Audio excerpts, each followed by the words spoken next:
Assalamualaikum warahmatullahi wabarakatuh. Kami dari kelompok 10 Manajemen Strategi. Kali ini kelompok kami akan menjelaskan mengenai analisis industri dari PT Telekomunikasi Seluler di Indonesia. Sebelumnya perkenalkan, nama saya Jana Fitara. Nama saya Devi Mutia Wulandari. Nama saya Rasa Nisa. Yang pertama itu ada latar belakang. Pertumbuhan ekonomi dapat didefinisikan sebagai proses bertambahnya output produksi dalam satu periode. Pertumbuhan ekonomi diukur menggunakan perolehan produk domestik bruto atau PDB sebagai proses kenaikan jumlah output. Pertumbuhan ekonomi suatu negara tidak terlepas dari pertumbuhan sektor industri. Keduanya saling berkaitan dan memiliki hubungan positif yang ditunjukkan dengan kenaikan pertumbuhan sektor industri, maka secara langsung dapat mendorong pertumbuhan ekonomi suatu negara. Lalu selanjutnya ada tujuan penelitian. Untuk menganalisis struktur, perilaku, dan kinerja industri telekomunikasi Indonesia secara terstruktur dan komprehensif.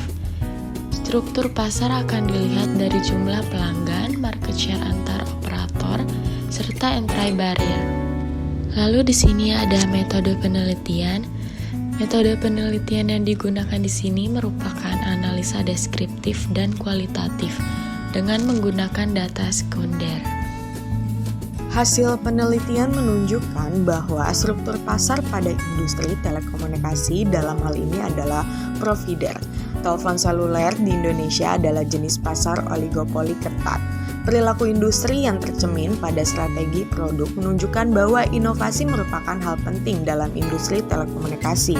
Kinerja industri telekomunikasi dengan parameter rasio ROA menunjukkan tingkat positif dengan PT Telekomunikasi Seluler atau Telkomsel sebagai perusahaan yang memiliki nilai ROA (Return on Asset) paling tinggi dengan capaian nilai rata-ratanya pada industri telekomunikasi sebesar 25% sampai 30% selama 5 tahun terakhir. Kesimpulan yang diperoleh dari analisa SCP di industri telekomunikasi yaitu perusahaan yang memiliki pangsa pasar terbesar adalah PT Telekomunikasi Seluler dengan nilai market share pada tahun 2019 adalah 52,97%. Berdasarkan data maka, kita dapat melihat 4 perusahaan memiliki pangsa pasar dengan jumlah total yaitu 95,26%, sehingga dapat dikatakan struktur pasar industri telekomunikasi di Indonesia adalah oligopoli ketat dengan nilai CR4-nya berada di antara 60%. Maka dengan 100% karena beberapa produk bersifat homogen, maka pengambilan keputusan suatu perusahaan dapat berpengaruh bagi perusahaan lainnya. Nilai MES industri telekomunikasi antara 46% sampai 56%. Adapun kelebihan dari jurnal telekomunikasi seluler ini, yang pertama, informasi dan data yang dicantumkan industri telekomunikasi ini lengkap. Yang kedua, metode yang digunakan jelas dengan metode SCP, yaitu struktur conduct performance secara akurat. Yang ketiga, PT Komunikasi memiliki tingkat market share tertinggi dari perusahaan lain. Yang keempat, industri telekomunikasi memiliki market share berada di antara 60% sampai dengan 100% sehingga dapat menetapkan harga relatif lebih mudah. Kekurangan dari jurnal ini adalah pertama, industri telekomunikasi di Indonesia bersifat oligopoli ketat sehingga memacunya perang harga. Kedua, adanya persaingan ketat antara Telkomsel dan XL.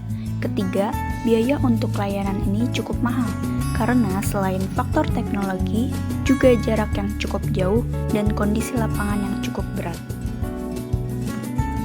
Selanjutnya terdapat rekomendasi di mana sesuai dengan strategi perilaku yang dilakukan, maka hal-hal yang harus diperhatikan industri telekomunikasi adalah penetapan harga harus lebih mudah, namun tetap memperhatikan kemungkinan perang harga antar operator. Memerlukan inovasi produk, memiliki peringkat kualitas internet paling baik dalam hal bitrate upload and browsing, sehingga perlu adanya peningkatan dalam kualitas internet. Melakukan kerjasama dengan pesaing dalam bentuk network sharing dan merger, melakukan promosi dan pemasaran yang tepat, dan melakukan analisa biaya investasi dengan tepat. Sekian penjelasan dari kelompok kami. Terima kasih, semoga bermanfaat.